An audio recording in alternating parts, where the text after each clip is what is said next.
not North Korea, but every country in the world says this. But on virtually every key issue that would need to be addressed, we know almost nothing. Now, the almost complete lack of detail is all the more striking when one bears in mind several crucial contextual factors, which again, we really need to bear in mind here.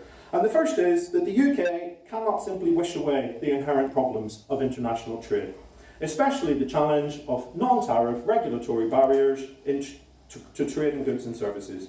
It remains shockingly common to hear many of the leading Leave campaigners, many of them also now government ministers, talk about trade agreements in terms which seem to have no comprehension beyond tariffs. And even that, they usually manage to get wrong. They seem to be either completely oblivious or willfully blind to the real difficulties which are involved in international trade. Secondly, the UK isn't seeking to prise open a market which has been closed to it before. The UK is seeking to minimise disruption, minimise the loss of market access, minimise the damage to its economy by leaving a market with which it is already extensively integrated.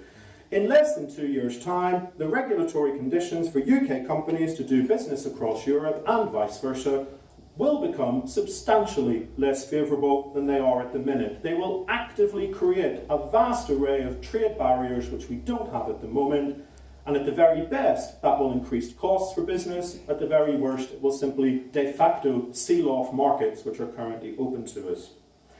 And thirdly, what the UK is asking for in international trade terms is completely novel and unprecedented. The UK is asking for something which no other country in the history of international trade has managed to achieve. And again, the UK government seems to have very little realisation that there are no precedents for what it is we're asking for, let alone the timescales we have in mind. So much for the UK government position.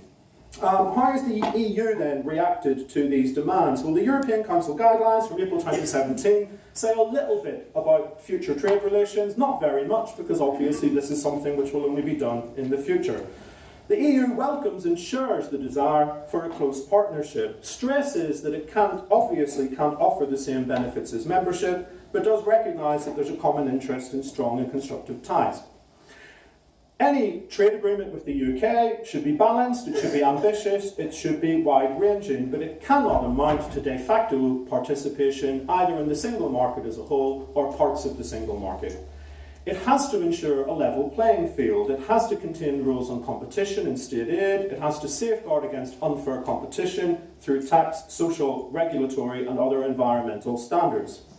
It has to include appropriate enforcement and dispute settlement mechanisms, but it can't allow the UK to interfere in the autonomy of the EU's own decision-making processes or institutions. In other words, you're not sitting at our table with us.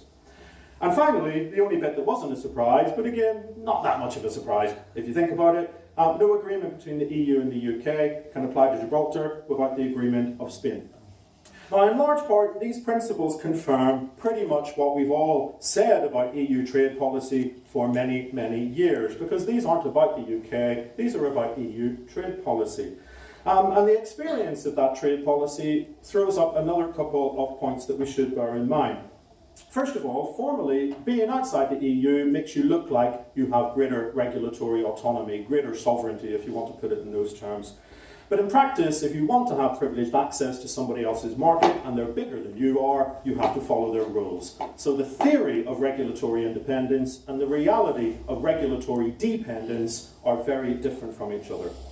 Secondly, privileged access to the single market, if it is to be meaningful, means not just copying and pasting rules that they exist in a particular period of time. It means guaranteeing that you will constantly and immediately update your national legal system so as to track developments in your major partners' rules as well. And that is the experience of EU law. And thirdly,